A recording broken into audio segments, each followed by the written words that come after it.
Okay, so what up, guys? I'm at the park right now because I decided that I would go to the coffee shop, get my coffee, get my snack, and then just take it to the park and eat it. And I was just kind of like reflecting on the fact that I feel like I've gotten really good at finding ways to encourage me being outside. And I thought I would just share with you guys a couple things that I do that allows me to prioritize being outside and prioritize being in these spaces, if not on a daily basis, at least like a couple times a week. So one thing that I've come to realize is being outside and nature in a general sense has become a third place for me. And if you're not familiar with third places, a third place is basically like an environment that exists outside of your first place, which is your home, and then your second place, which is your work. And so some other examples of like a third place would be like a library or a cafe or just some other environment out of those two where you go and you feel safe and it's just a place for you to exist. And so I think just over the years, nature has become that for me. And specifically, I guess you could say like parks would be my third place, just because as much as I like do hike and I do like to go out into like actual nature, I find a lot of comfort just finding local parks that I feel connected to and hanging out there and doing parts of my routine there.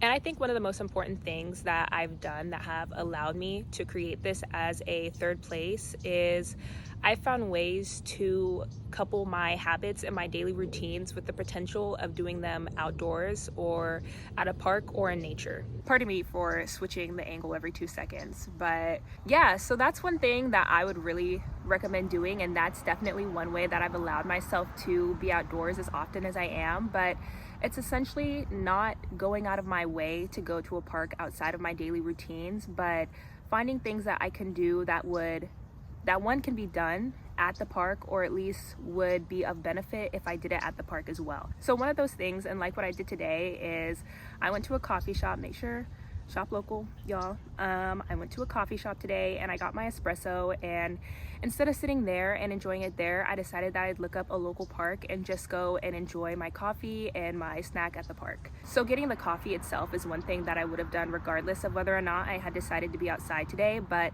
because it is something that can easily be transferred to going to a park, I decided to do that, and that has led me here, and it's led me to be sitting here and enjoying the park and being outdoors and really just like integrating that into my routine. And another relatively easy way of doing that could also be like if you go and get takeout, instead of driving home with it, you could stop and go to the park and eat it there. But essentially, it's just finding ways to incorporate or couple being outdoors with the things that you already plan to do throughout the day, so that it doesn't feel like an additional task, but something that can complement your daily tasks or the goals that you have for the day. Another way that I do this too is I do hike a lot, and I consider hiking a sub for one of my gym days.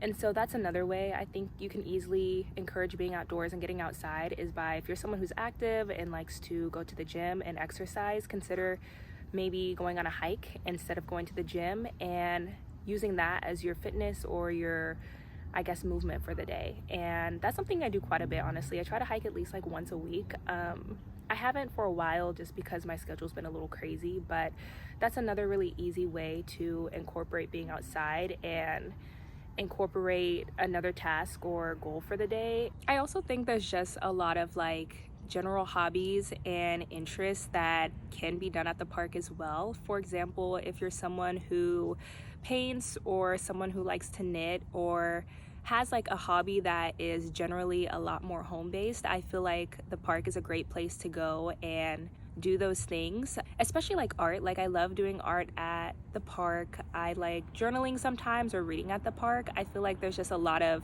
smaller things that we may do, and like if you're a homebody, I get like the comfort of your home because I'm also a homebody as well, but sometimes it's just like nice to switch it up and to breathe in the fresh air. And I feel like I draw a lot of inspiration from nature as well. So if you are someone who's creative or artistic, it might be nice to try and switch up your routine, and instead of doing it at home, go to the park and use that as the space to create.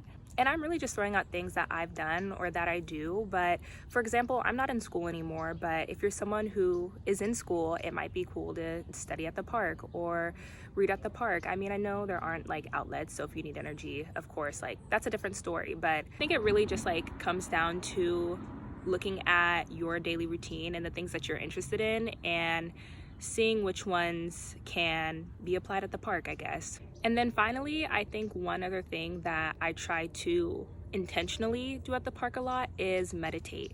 And I actually already have a video on this, so I will probably link it above. And if you're not already subscribed, this would be a great time to do that and to also like this video. But yeah, I actually love meditating at the park. I feel like I just find a lot of grounding meditating in nature. I like meditating with trees, and I do a lot of mindfulness practices at the park too, with just kind of like centering myself and really trying to exist in the moment. So if you're someone who's been looking for ways to meditate and practice mindfulness, I would also recommend maybe trying to do those practices at the park and using nature as one of those tools for meditation and being present. But yeah, these are all just some simple ways that I have been able to encourage being outside and being outdoors. I'm sure it's different for everyone, but I feel like there's honestly so many parks. Like whenever I look at parks, I'm always shocked by the amount of parks and just like natural spaces that exist around me. And so I feel like parks are a very underutilized, underappreciated aspect of our cities. And I feel like there's just a lot of potential in finding yourself outdoors and using the space and allowing it to be a safe space outside of your home and your work. And so yeah, I thought I'd just kind of like share some tips with y'all. And also let me know what your third space is, because I feel like it really just depends person to person. I didn't honestly know what a third place was until maybe like a month ago. It's a new term for me, but I think in reflecting in my own lifestyle and how I live, I think nature is definitely one of those places for me. I'm interested to see what your guys's are, and yeah, how do you connect with nature? But yeah, this was super short and sweet. I just wanted to say hello and share that with y'all. So thank you for watching. Until next time, happy healing. Bye y'all.